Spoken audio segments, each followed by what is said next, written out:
সবার আগে চলুন অতিরিক্ত করা বলতে ঠিক কি বোঝায় তা বোঝার চেষ্টা করি। নিশ্চয়ই যারা সীমা অতিরিক্ত করে আল্লাহ তাদের ভালোবাসেন না। কিন্তু আমরা সবাই জানি আল্লাহ আজ্জা ওয়া জাল্লা কোরআনে কাফির বা অকৃতজ্ঞদের নিন্দা করেছেন। আল্লাহ আজ্জা ওয়া জাল্লা তাদেরও সমালোচনা করেছেন যারা মুনাফিক এবং শিরকে লিপ্ত।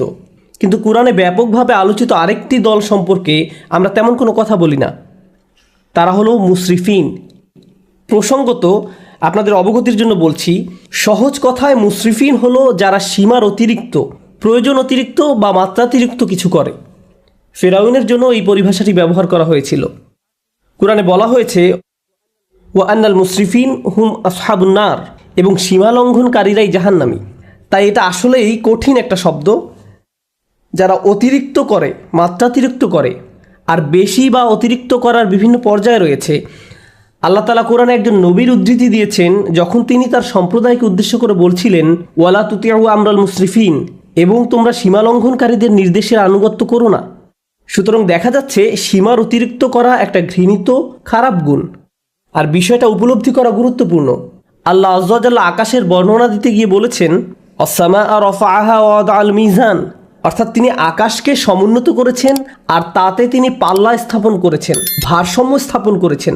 মানে হলো পৃথিবী, চন্দ্র, সূর্য সব কিছু তার নির্দিষ্ট জায়গায় ভারসাম্যপূর্ণ উপায়ে স্থাপন করা হয়েছে। দিন রাতের সাথে ব্যালেন্স রক্ষা করে চলে। মহাকাশে যা কিছু আছে কুল্লুন ফি ফালাকি ইয়াসবাহুন, সবাই আপন আপন কক্ষপথে বিচরণ করে। এভাবেই আল্লাহ বিষয়সমূহ পছন্দ করেন। বিভিন্ন জিনিস একে অন্যের সাথে সঙ্গতি এবং ভারসাম্য বজায় রেখে চলুক।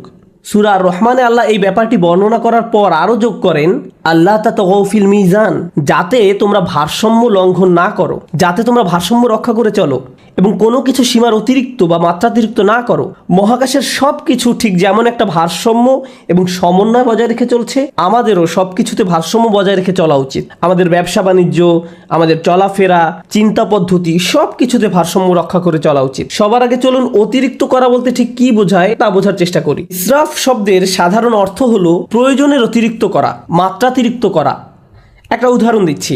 রমজানের সময় ইফতার শুরু করার পূর্বে অনেকেই নিজের প্লেটে যত পারেন খাবার নিতে থাকেন। তখন মনে মনে ভাবেন এগুলো শেষ করা কোনো ব্যাপারই না, কিন্তু প্লেটের 25% খাবার শেষ করতেই আপনার পেট ভরে যায়। তাহলে দেখা যাচ্ছে আপনি যতটুকু খেতে পারবেন তার চেয়ে অনেক বেশি নিজের প্লেটে নিয়েছেন, কারণ আপনি ইসরাফে ভুগছেন। যা দরকার তার চাইতেও অনেক বেশি নিচ্ছেন, কারণ আপনার ক্ষুধার অনুভূতির ক্ষতিপূরণ করছেন। খাবারের ইসরাফ যেহেতু অনেক কমন, তাই আরেকটা উদাহরণ দিচ্ছি। যেমন ধরুন, মানুষ বিয়ে বা অন্য কোনো খাওয়ার দাওয়াতে যায়, আর সেখানে হয়তো সারিবদ্ধভাবে সবাইকে খাবার সংগ্রহ করতে হয়, সবাইকে নিজ নিজ প্লেটে খাবার নিতে হয়। তো আপনার হয়তো মুরগির গোশত অনেক পছন্দের, তাই মুরগির গোশতের সামনে গিয়ে যত পারেন নিজের প্লেটে পুরতে থাকেন, কারণ পেছনে লম্বা লাইনের দিকে তাকিয়ে আশঙ্কা করেন যে পরের বার আসলে হয়তো আর পাবেন না। তাই এত বেশি পরিমাণে নিজের প্লেটে নেন, মনে হয় যেন এটা দিয়ে একটা রেস্টুরেন্ট খুলতে পারবেন।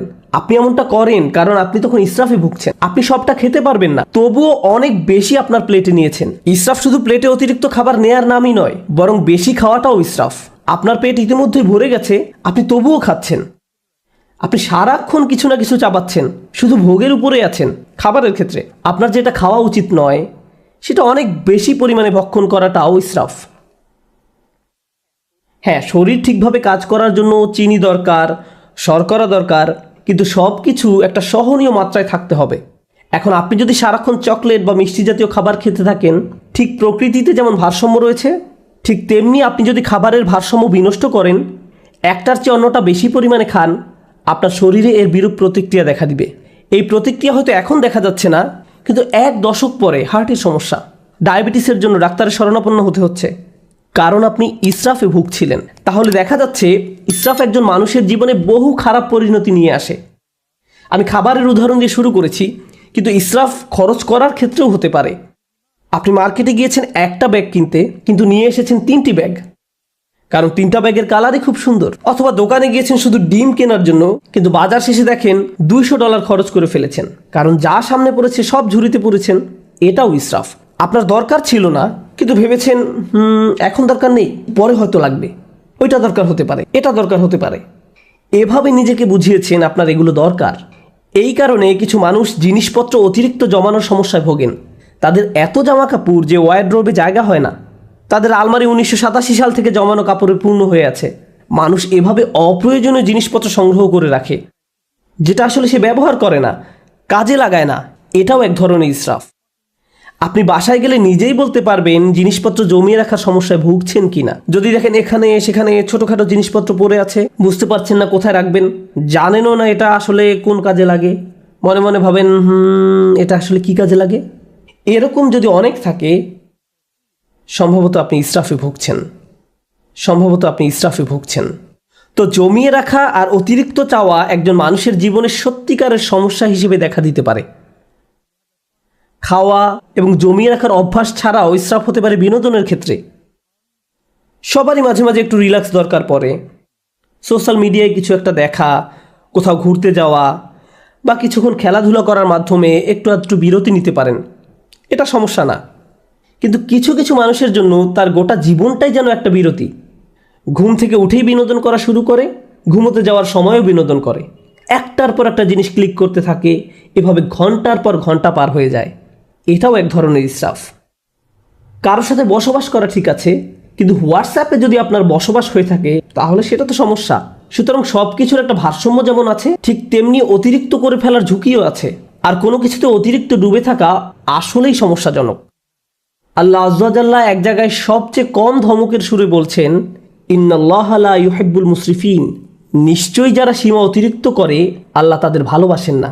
কিন্তু ইসরাফ বিষয়ক যে আয়াতটি আমি আপনাদের সাথে শেয়ার করতে চাই, সূরা ইউনুসের আয়াত, আমি খুতবার শুরুতে আয়াতটি তেলাওয়াত করেছিলাম। বক্তব্য চলাকালে অন্যান্য ইসরাফ সম্পর্কেও আলোকপাত করব ইনশাআল্লাহ। এখানে যে ব্যাপারটি তিনি তুলে ধরেছেন তা কোরআনের আরও কিছু জায়গাতেও আলোচনা করা হয়েছে। তিনি বলছেন, মানুষ যখন কঠিন কোনো পরিস্থিতিতে পড়ে যায়, সেটা অর্থনৈতিক কোনো সমস্যা হতে পারে, স্বাস্থ্যগত কোনো সমস্যা হতে পারে, পারিবারিক কোনো সমস্যা হতে পারে, ধর্মীয় সংকট হতে পারে, যে কোনো ধরনের সংকটই হোক না কেন, যা মানুষের উপর পতিত হয়, দাআনা লিজানবিহি আও কাঈদান আও কাঈমান, তখন সে আল্লাহকে ডাকতে থাকে, ইয়া আল্লাহ, আমাকে এই পরিস্থিতি থেকে বাঁচিয়ে দিন, একমাত্র আপনিই আমাকে এখন বাঁচাতে পারেন, আমি সব উপায়ে চেষ্টা করেছি, আমাকে সাহায্য করার আর কেউ নেই একমাত্র আপনি ছাড়া। যে ব্যক্তি দাঁড়িয়ে বসে শয়নে আল্লাহকে ডাকতে থাকে, ইয়া আল্লাহ, আমার এই সমস্যাটা দূর করে দিন, আমাকে সাহায্য করুন, আমাকে সাহায্য করুন, আমাকে সাহায্য করুন, তখন সে বেপরোয়া হয়ে আল্লাহকে ডাকতে থাকে। ফালাম্মা কাশাফনা আনহু দুররাহ, তারপর যখন আমি তার সেই কষ্ট দূর করে দেই, মাররান কাআল্লাম ইয়াদউনা, তখন সে এমনভাবে চলতে থাকে মনে হয় যেন তাকে কোনো দুঃখ কষ্ট স্পর্শ করার কারণে সে আমাকে ডাকেইনি। তাহলে দেখা যাচ্ছে যখন আপনি কোনো সমস্যায় পতিত হন তখন বেপরোয়া হয়ে আল্লাহকে ডাকতে থাকেন, কিন্তু আল্লাহ তাআলা যখন সমস্যাটি সমাধান করে দেন তখন পূর্বাবস্থায় ফিরে যান। তখন আমরা এমন আচরণ করি মনে হয় যেন আমরা আল্লাহর নিকট কোনো প্রার্থনা করিনি, আমাদের চোখ থেকে অশ্রু নির্গত হয়নি, কিন্তু আমরা ঠিকই তখন কেঁদেছিলাম। আর এখন আমাদের কষ্ট দূর করে দেওয়ার পর আমরা আল্লাহকে ভুলে গিয়েছি, নিজের মতো করে জীবনে চলা শুরু করেছি। আপনাদের মনে প্রশ্ন আসতে পারে যে এর সাথে তাহলে ইসরাফের সম্পর্ক কি? মনে হচ্ছে এর সাথে ইসরাফের কোনো সম্পর্ক নেই, কিন্তু আল্লাহ যেভাবে এই আয়াতের সমাপ্তি টেনেছেন তার সাথে এর সম্পর্ক রয়েছে। কাযালিকা যুয়্যিনা লিল মুসরিফিনা মা কানু ইয়ামালুন, এভাবেই যারা সীমার অতিরিক্ত করে তাদের জন্য তাদের কাজকর্মগুলোকে চাকচিক্যময় বানিয়ে দেওয়া হয়েছে। এই আয়াতটি আমাদের জীবনের খুবই গোপন একটা বিষয় সম্পর্কে জানান দিচ্ছে।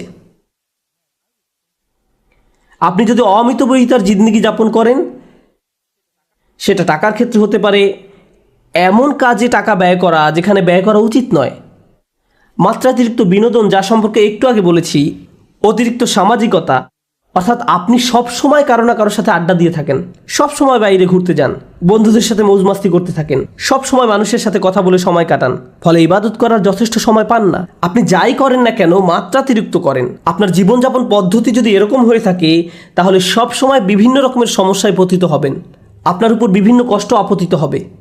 আপনারা যেহেতু পুরুষ, তাই পুরুষদের নিয়ে একটা উদাহরণ দেই। একজন পুরুষ হিসাবে আপনার উপর বিভিন্ন রকমের দায় দায়িত্ব আছে।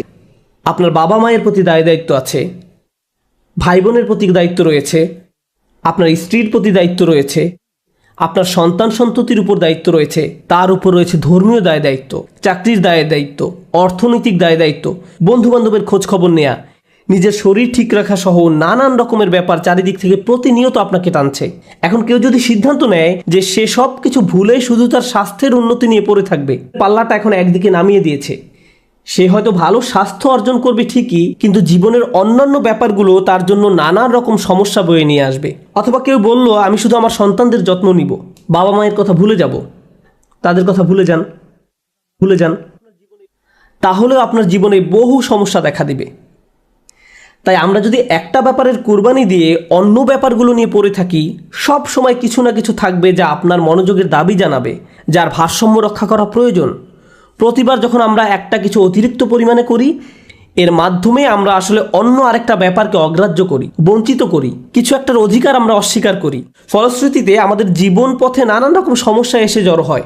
তারপর আমরা আমাদের সমস্যা দূর করে দেওয়ার জন্য আল্লাহর কাছে দোয়া করি। আমরা যখন কোনো কষ্টকর সময় পতিত হই, তখন একটি বিষয় আমরা পরীক্ষা করে দেখতে পারি, কোথায় আমি অতিরিক্ত কিছু করেছি, কোন কাজে আমি বেশি আচ্ছন্ন হয়ে পড়েছিলাম, কোন ব্যাপারটা আমি উপেক্ষা করেছি, আর কোন ব্যাপারটায় আমি অতিরিক্ত মনোযোগ দিয়েছি। আমি কি কোনো কিছুতে বেশি করে ফেলেছি? এজন্যই কি আমি সমস্যায় পড়েছি? যে ভারসাম্য থাকার কথা ছিল সেটা হারিয়ে ফেলার কারণেই কি এমনটা হয়েছে? অতএব এটা আসলে আমাদের ধর্মের অন্যতম একটা মূলনীতি, খুবই শক্তিশালী একটা মূলনীতি। আরেকটা উদাহরণ দিচ্ছি, নিজে নিজে চিন্তা করে দেখুন। আবেগের ক্ষেত্রে অতিরিক্তের সম্ভাবনা রয়েছে। যেমন রাগ হওয়া সাধারণ ব্যাপার, কেউ আপনাকে খারাপ কিছু বললে আপনার রাগ হবে, এটা স্বাভাবিক একটা প্রতিক্রিয়া। এক্ষেত্রে অতিরিক্ত হবে যদি আপনি দিনরাত 24 ঘন্টা মনের মাঝে সেই ক্রোধ পুষে রাখেন, সারাক্ষণ এটা নিয়ে ক্রোধান্বিত থাকেন। একটি পীড়াদায়ক কথা আপনাকে বলা হয়েছিল, আর আপনি কিনা সেই একটি কথা নিয়ে পড়ে রয়েছেন। আপনার চিন্তাভাবনার সব কিছুতেই এটাকে প্রভাব বিস্তার করতে দিয়েছেন। এর ফলে সব কিছুতে আপনার দৃষ্টিভঙ্গি পরিবর্তিত হয়ে গিয়েছে। কোনো কিছুই আপনাকে আর সুখী করে না, ভালো লাগে না। যেসব ব্যাপার আপনাকে কখনোই রাগান্বিত করতো না, সে ব্যাপারগুলো নিয়েও আপনি রেগে যান। সব কিছুতেই আপনি বিরক্তি প্রকাশ করেন। এমনটি যখন ঘটে, তখন আপনার আশেপাশের প্রিয়জনরা এর ফলে কষ্ট পায়। সুতরাং ধারাবাহিক একটা প্রতিক্রিয়া শুরু হয় এবং আপনি নিজেই একটা কষ্টে পতিত হন। কারণ একটা অনুভূতির ক্ষেত্রে আপনি ইসরাফ করেছেন, অনেক দূরে চলে গিয়েছেন। অন্য অনুভূতির ক্ষেত্রেও একই ব্যাপার ঘটেছে। যেমন মজা করা, কৌতুক করা বা মজা করা স্বাভাবিক আচরণ, কিন্তু আপনি যদি সারাক্ষণ হাসি ঠাট্টা করতে থাকেন, শেষে হয়তো কাউকে মনে কষ্ট দিয়ে বসবেন, কোনো কিছুতেই সিরিয়াস হতে পারবেন না। গুরুত্বপূর্ণ কিছু বলা হলো আর আপনি কিনা এটা নিয়ে মশকরা করতে থাকবেন। এর ফলে আপনি অন্য মানুষদের অনুভূতি উপলব্ধি করতে পারছেন না, তাদের প্রয়োজনটা আপনি বুঝতে পারছেন না। তাহলে ইসরাফ একজন মানুষের জীবনে বহু সমস্যা তৈরি করে। ইসরাফ নিয়ে আমার প্রিয় একটা দোয়া, যেটা সূরা আল ইমরানে এসেছে। আমি বহু কারণে এই দোয়াটি পছন্দ করি। তার একটি কারণ হলো, আল্লাহ আযজা ওয়া জাল্লা এমন কিছু মানুষের প্রশংসা করেছেন যারা রাসূলুল্লাহ সাল্লাল্লাহু আলাইহি সাল্লামের আগমনের বহু শতাব্দী পূর্বে তাদের নিজেদের নবীর সাথে নিয়ে আল্লাহ রাস্তায় যুদ্ধ করত। সেই মানুষদের নিজেদের নবী ছিল এবং তাদেরকে আল্লাহ রাস্তায় জীবন বিলাতে আহ্বান জানানো হতো। যুদ্ধে যাওয়ার পূর্বে তারা এই দোয়াটি করত, وما كان قولهم إلا أن قالوا রব্বানা গফির লানা যুনুবানা ওয়া ইসরাফানা ফি আমরিনা ওয়া সাব্বিত আকদামানা ওয়ানসুরনা আলাল কওমিল কাফিরিন। চারটা বিষয় চেয়ে তারা আল্লাহর নিকট দোয়া করত হাজার হাজার বছর পূর্বে। আল্লাহ দেখলেন এই দোয়াটি এতটাই কালোত্তীর্ণ এবং মূল্যবান যে তিনি দোয়াটিকে কোরআনের অংশ করে দিলেন। প্রথমত আল্লাহ রাস্তায় যুদ্ধ করা এই মানুষগুলো বলতো, হে আল্লাহ, আমাদের পাপগুলো ক্ষমা করে দিন। রব্বানা গফির লানা যুনুবানা, রব্বানা গফির লানা যুনুবানা, আমাদের ভুলগুলো, আমাদের লজ্জাজনক কাজগুলো ঢেকে দিন। দ্বিতীয়ত ইসরাফানা ফি আমরিনা, এবং বিভিন্ন কাজে কর্মে আমাদের যে বাড়াবাড়িগুলো রয়েছে তাও ঢেকে দিন। জীবনের বিভিন্ন ক্ষেত্রে প্রতিটি সিদ্ধান্ত নেওয়ার সময় যে বাড়াবাড়িগুলো করেছি, সীমার অতিরিক্ত যা কিছু করেছি, সেগুলো মাফ করে দিন। তাহলে তারা তাদের পাপগুলোকে একটা সমস্যা হিসেবে দেখলেন এবং কাজে বাড়াবাড়িগুলোকে আরেকটা সমস্যা হিসেবে দেখলেন। জানেন, দিন পালন করার ক্ষেত্রে অতিরিক্ত করার সমস্যা দেখা দিতে পারে। কোরআন আমাদেরকে বলছে, লা তাগলু ফি দীনিকুম, তোমরা দিনের ব্যাপারে বাড়াবাড়ি করো না। দিন পালনের ক্ষেত্রে কিভাবে বাড়াবাড়ি হয়? যেমন একজন বলল, আমি কোরআন শিখতে চাই। আমি বললাম, চমৎকার, খুবই খুশি যে তুমি কোরআন শিখতে চাইছো। সে বলল, না, আমি দিনরাত 24 ঘন্টা কোরআন পড়তে চাই। আমি বললাম, একটু থামো, তোমার ফ্যামিলি আছে, তাদের প্রতি তোমার দায়িত্ব কর্তব্য রয়েছে, তোমার চাকরি আছে, তোমাকে তোমার ছেলে মেয়েদের দেখাশোনা করতে হবে, তোমার স্বামী বা স্ত্রীর জন্য সময় ব্যয় করতে হবে। না না, আমি শুধু আল্লাহর কালাম শিখতে চাই, আল্লাহর কালাম আমার জন্য যথেষ্ট, আল্লাহ তাদের দেখাশোনা করবে। আমি বললাম, যে বইটা তুমি সারাদিন পড়ছো সেটাই তোমাকে এই দায় দায়িত্বগুলো পালন করার কথা বলছে। এভাবেও ইসরাফ ঘটে। একবার একদল বোনের সাথে আমার সাক্ষাৎ হয় যারা কোরআন অধ্যয়নে প্রচুর সময় ব্যয় করতেন। তারা দিনে হয়তো 16-17 ঘন্টা সময় ব্যয় করতেন কোরআন অধ্যয়নে। সে সময় দারুণ একটা ব্যাপার ঘটে। আমি তাদের উদ্দেশ্যে বক্তব্য দেওয়ার পূর্বে তাদের গ্রুপের একজনের মেয়ে এসে আমার সাথে দেখা করে। সে বলে, আপনি এখন এই গ্রুপের উদ্দেশ্যে বক্তব্য দিবেন? আমার আম্মুও এই দলের সদস্য, আপনি কি একটু তাদের থামতে বলবেন? আমি বললাম, কি? সে বলল, কারণ আমি আমার আম্মুকে খুব মিস করি, তার সাথে আমার খুবই কম দেখা হয়। তিনি সব সময় পড়ালেখা করেন, বাসায় থাকলেও তার কানে হেডফোন থাকে এবং বলেন, আমাকে ডিস্টার্ব করো না। তিনি কোরআনের শব্দ পড়ায়, ব্যাখ্যা পড়ায় সব সময় ব্যস্ত থাকেন। আমি আশা করছি আপনি এই ব্যাপারে তাকে কিছু বলবেন। জানেন সবচেয়ে ভয়ঙ্কর ব্যাপার কি ছিল? সে আরও বলেছিল, আমার মায়ের কারণে আমার এখন আর কোরআন পড়ার কোনো আগ্রহ নেই। তারপর আমি যখন তাদের সামনে কথা বলতে গেলাম, আমি এই মেয়েটি সম্পর্কে কিছুই বললাম না। আমি বললাম, চলুন আজকে সবাই মিলে কিছু আয়াত অধ্যয়ন করি। তারপর আমরা কয়েকটি আয়াত পড়লাম। তার মাঝে কয়েকটি আয়াত ছিল, ওয়া ইলাস সামাই কাইফা রুফিআত ওয়া ইলাল জিবালি কাইফা নুসিবাত, এবং আকাশের দিকে কি লক্ষ্য করে দেখো না কিভাবে সেটা উঁচু করা হয়েছে, আর পাহাড়ের দিকে কি দেখো না কিভাবে তা স্থাপন করা হয়েছে। তারপর আমি জিজ্ঞেস করলাম, আপনাদের কে কে এই আয়াতগুলো অধ্যয়ন করেছেন? সবাই হাত তুলল। তারপর বললাম, আপনাদের কে কে পাহাড় পর্বত দেখেছেন? আপনাদের কে কে রাতের আকাশে তারা দেখেন? এমনটা করেছেন কখনো? তারা বলল, না না, আমাদের তো কোরআন পড়তে হবে। কিন্তু সেই কোরআনই তো আপনাদেরকে এসব করতে বলছে। কিন্তু কোরআনেই আফালাম ইয়াসিরু ফিল আরদ, তারা কি জমিনে ভ্রমণ করেনি? তারা কি আল্লাহ সুন্দর সৃষ্টি দেখেনি? আপনারা এই সম্পর্কে পড়তে চান কিন্তু কাজটি করতে চান না। অথচ আল্লাহ বলছেন বাহিরের পৃথিবী দেখার জন্য। অন্য কথা, এমনকি ধর্মীয় কাজে অতিরিক্ত করার সম্ভাবনা থাকে। এটা পরিহাসের ব্যাপার যে মানুষ কোরআন পড়ছে আবার একই সময় কোরআনের নির্দেশনাকে উপেক্ষা করছে। এমনটাও ঘটতে পারে। ইসরাফ আমাদের আবেগের বেলায় ঘটতে পারে। আমি সক্রিয় আবেগ, রাগের ব্যাপারে আগে কথা বলেছিলাম। ইসরাফ কিন্তু নিষ্ক্রিয় আবেগ, যেমন চুপ থাকার ক্ষেত্রেও ঘটতে পারে। যেমন ধরুন, কেউ হয়তো আপনার প্রতি বা আপনার পরিবারের কারো প্রতি অন্যায় করেছে, তখন আপনি ভাবলেন আমার ধৈর্য ধারণ করা উচিত, চুপ থাকা উচিত। এখন আপনার এই চুপ থাকার কারণে অন্যায়কারী একটার পর একটা অন্যায় করেই যাচ্ছে। আপনি ভাবছেন আমার ধৈর্যের পরীক্ষা হচ্ছে, আমাকে আরও বেশি চুপ থাকতে হবে। আপনার এই চুপ থাকার কারণে অন্যায় করার পরিমাণ এখন আরও 10 গুণ বৃদ্ধি পেয়েছে। আপনি এখানে ইসরাফ করেছেন।